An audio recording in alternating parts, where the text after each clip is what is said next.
Hey guys, this video is all about using tap-offs to transfer your leather tooling patterns onto your leather. Tap-offs are a great tool. They're going to help you improve your accuracy, cut down on your time that it takes you to do your projects, and in turn, increase your profits. So let's go over, take a look. I'm going to show you how to build them and the best ways to use them. Let's head over there. Okay, first let's look at what a tap-off is. Now, tap-off is simply a mirrored image of the pattern that we're wanting to tool. So if we look at this belt pattern, for example, this is a tap-off for it. That's the exact mirrored image to that pattern. Now, if I want to transfer this on here, let's look at how it works, and then we'll go into how I make it. So first off, I have my piece of veg tan leather. This happens to be an 8-9 ounce Herman oak leather. But that is backed with a clear packing tape, just this plain clear packing tape, and that's going to keep that leather from stretching. So you're going to want to have that taped when you tool it anyhow. And then we're going to take just regular water, nothing special, no additives, wet that down. Okay, we'll take my pattern, or my tap off here, excuse me, with that pattern on there.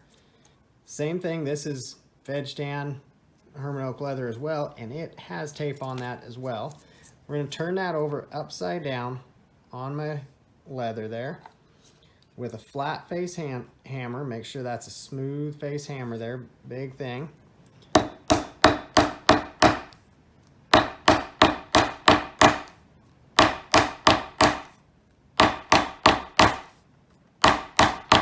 As I'm doing this, I'm making sure not to move that top piece of leather off of my bottom one, keeping it in place.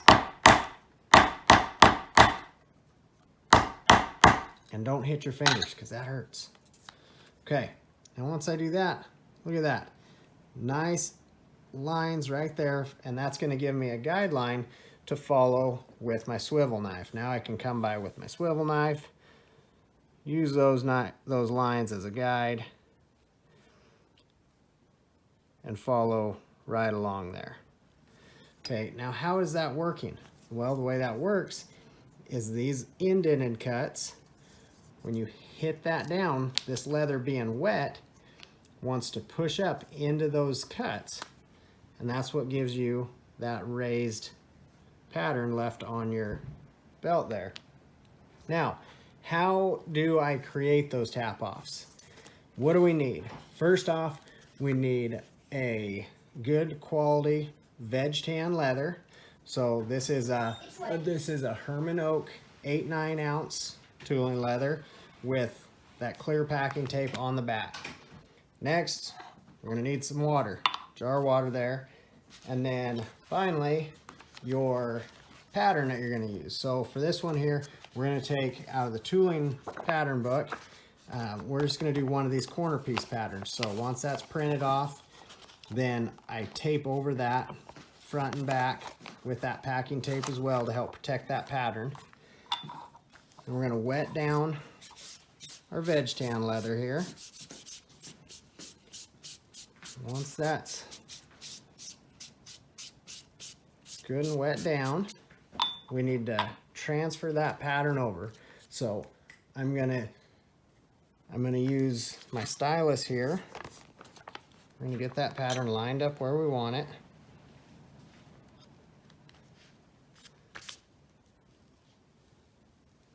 Now, the idea behind these tap-offs is you're going to save this step every time you tool this pattern. So when would you use a tap-off? Well, on a pattern that you're going to reuse a lot. If you're wanting to do a mirrored image of something, you could use that pattern or use that tap off, especially if you're going to go corner to corner on these corner pieces or something like that. Really valuable place to use that at.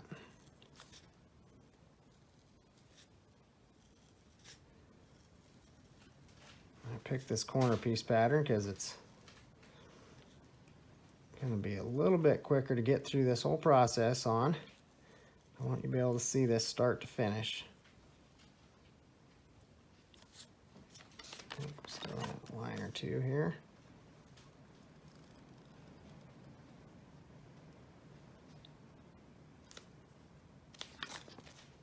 Okay, so we have all of our lines transferred there. Now I'm gonna get my swivel knife, and when I cut these lines, I'm gonna make sure I'm cutting them good and deep. Okay, now normally if you follow into my work, we talk about our knife work, and we want to fade those lines out. Like this line here would be one that I would fade out if I was tooling this, but I'm wanting to create a tap off, so I'm gonna just cut that and leave that solid all the way there. And what that's doing is, I mean, I can fade it just a little bit at the end, but I'm not gonna go to an extreme fade, because what I want is that line to transfer and give me that guideline.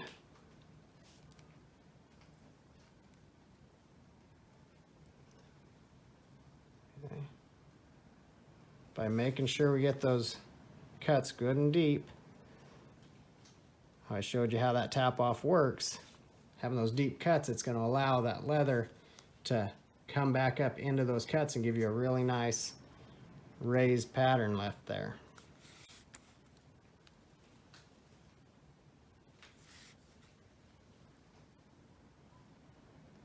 One thing when you're doing this, take your time and make sure your cuts are exactly where you want them, because now every time you use this tap off, those are going to transfer exactly where you cut them in this time. So you don't want to be having to make adjustments every time you tool this.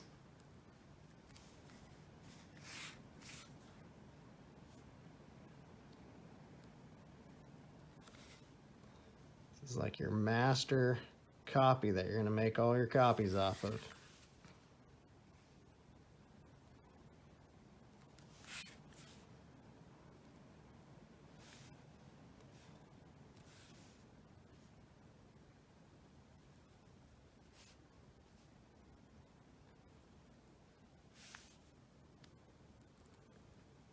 All right.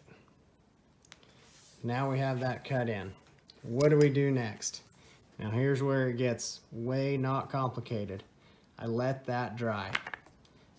That's it. Some people will do different things, put lacquer over them and things like that, and I've tried that. I've tried to put a lacquer over there thinking it would make everything hard and really hold up so you didn't mush your cuts in and things like that. It does, but the problem with the lacquer is that it fills in those cuts. So you actually get less of an imprint and they don't work as well. A tap off like this, I've had around 4 or 5 years, used it lots, and it still works super well. You see those indents there. They will last as long as you keep that tape on the back so they're not stretching and moving out at all. They're going to keep their same width, not get mushed around. Don't leave them laying on your work for, you know, if it's super wet. You don't want to sit there and get these super wet for any reason. You want to make sure that you keep your tap offs good, dry, and other than that, they work. They continue to work. You don't need to coat them with anything. Again, you don't want to get that lacquer down in your cuts. So this dries up, it's going to be good to go, ready to turn over and tap off and get a mirrored image of that. Now, if the pattern's in the book, you can see I've already made mirror images of those anyhow. So you could make 2 tap offs if you're going to be using this both ways. But if you were doing 2 halves of something, if you're doing chap tops and you want your left one to match your right one, you can just transfer or cut your first pattern in and then take that left top, turn it over, tap it off, and then your right one's going to match exactly. So there's a lot of ways to utilize tap offs when you're doing different leatherwork projects.